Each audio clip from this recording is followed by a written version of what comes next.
नमस्ते। आज हम हिंदी ग्रामर यानी व्याकरण की दुनिया में एक बहुत ही ज़रूरी टॉपिक समझने वाले हैं जो हमारी भाषा को और भी सुंदर और असरदार बनाता है, और वो है सर्वनाम। चाहे कोई 9वीं क्लास में हो या 10वीं में हो या फिर बस अपनी हिंदी सुधारना चाहता हो, ये चर्चा सबके लिए है। अच्छा, कभी लिखते समय ऐसा लगा है कि हम एक ही नाम बार बार दोहरा रहे हैं?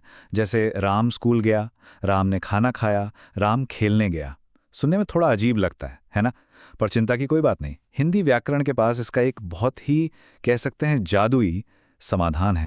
तो चलिए इस सफर पर आगे बढ़ते हैं। सबसे पहले हम समझेंगे कि सर्वनाम आखिर है क्या। फिर हम इसके परिवार के 6 अलग-अलग सदस्यों से मिलेंगे।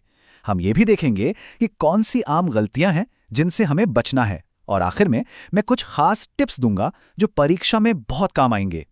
तो सब तैयार? चलिए सर्वनाम की शक्ति को समझते हैं और देखते हैं कि ये कैसे हमारे वाक्यों में एक नई जान डाल देता है।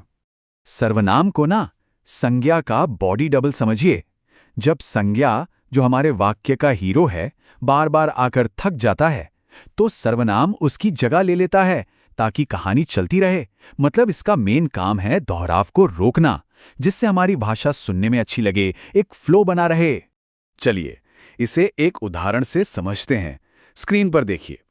एक तरफ राम राम राम, ये दोहराव थोड़ा बोरिंग है, लेकिन दूसरी तरफ देखिए, वह का इस्तेमाल करते ही वाक्य कितना सरल और स्वाभाविक हो गया है।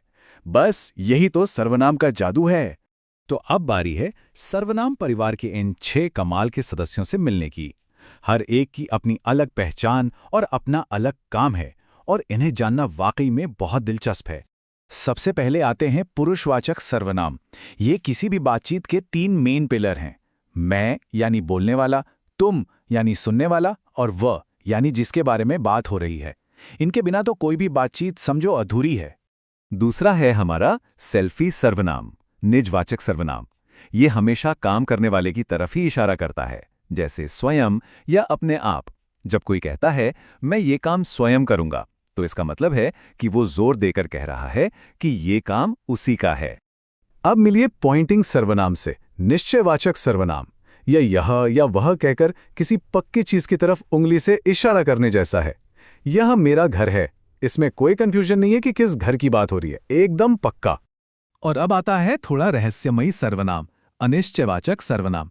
जब हम कहते हैं दरवाजे पर कोई खड़ा है या दार में कुछ काला है, तो ये जो कोई और कुछ है ना, ये एक सस्पेंस बनाए रखते हैं, क्योंकि हमें ठीक नहीं पता कि कौन है या क्या है। पांचवा है बृहत् सर्वनाम यानी संबंधवाचक सर्वनाम। ये जो सो या जैसा वैसा जैसे शब्दों से 2 वाक्यों को जोड़ता है और उनके बीच एक मजबूत रिश्ता बनाता है। जैसे जो मेहनत करता है वह सफल होता है। और आखिर में हमारा जासूस सर्वनाम, प्रश्नवाचक सर्वनाम। कौन, क्या, किस, कौन सा जैसे शब्द हमें जानकारी ढूंढने में मदद करते हैं और हर सवाल की शुरुआत करते हैं। ये व्याकरण का डिटेक्टिव है। तो अब जब हम सर्वनाम परिवार के सभी सदस्यों से मिल चुके हैं, तो चलिए उन आम गलतियों पर एक नजर डालते हैं जो अक्सर हमें मुश्किल में डाल सकती हैं। इन प्याज से कैसे बचना है, ये जानना बहुत जरूरी है।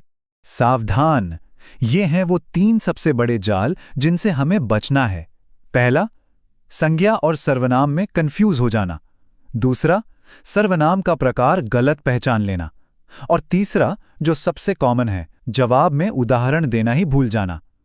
याद रखिए, उदाहरण के बिना जवाब अधूरा है।